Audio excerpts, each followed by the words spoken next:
আজকে দুপুরে খাওয়া দাওয়ার সময় ভিডিওটা স্টার্ট করলাম। দেখে নাও কি কি রান্না করেছি। সাদা ভাতের সঙ্গে আলু ভাতে পেঁয়াজ লঙ্কা ভেজে মাখা, নিম বেগুন, ভেন্ডি ভাজা, পটল ভাজা, মাছের ডিম ভাজা, আর আছে মাছ ভাজা। তার সাথে মাছের তেলটাও ভেজে রেখেছি।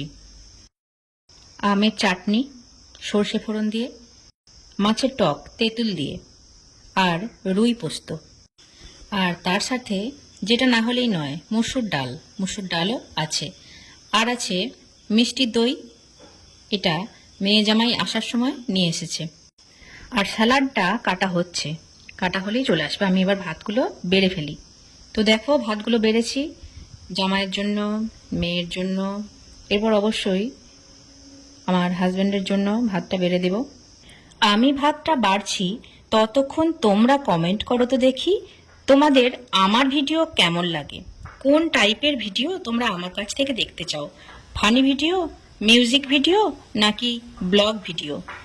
তো চলো জামাইকে খেতে দিয়ে দিলাম, মেয়েকেও দিয়ে দিচ্ছি, তারপর হাজব্যান্ডকেও দেখো দিয়ে দিচ্ছি। আর ততক্ষণে স্যালাডটা কেটে চলেও এসেছে, স্যালাডটাও এবার সবাইকে দিয়ে দেব। দেখো হাজব্যান্ডকেও আমি খেতে দিয়ে দিয়েছি। ওরা সকলেই খাওয়াটা শুরু করেছে। ওরা কে কি নেবে একটু দেখি, তারপর সবাইকে সবকিছু সার্ভ করে দিয়ে আমি আমার নিজের খাবারটাও বেড়ে নেব।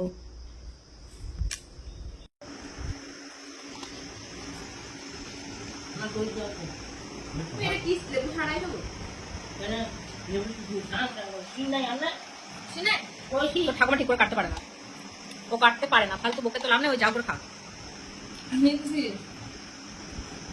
এরপর আমি আমার জন্য খাবারটা বেড়ে নিয়েছি।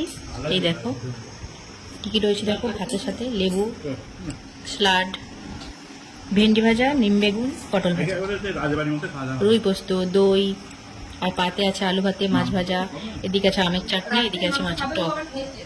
তো চলো আমিও খাওয়াটা এরপর শুরু করি।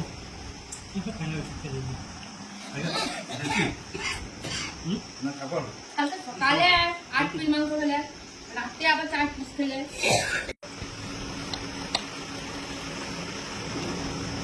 মাছ নেবো, মাছটা কি মাছ? রুই না কাতলা? রুই কাতলা পাওনি না। তো চলো এরপর আমি খেয়ে নিই। এই ভিডিওটা এই পর্যন্তই। তোমাদের সাথে আমার আবার দেখা হবে পরের কোনো ভিডিওতে। ততক্ষণের জন্য ভালো থেকো সবাই।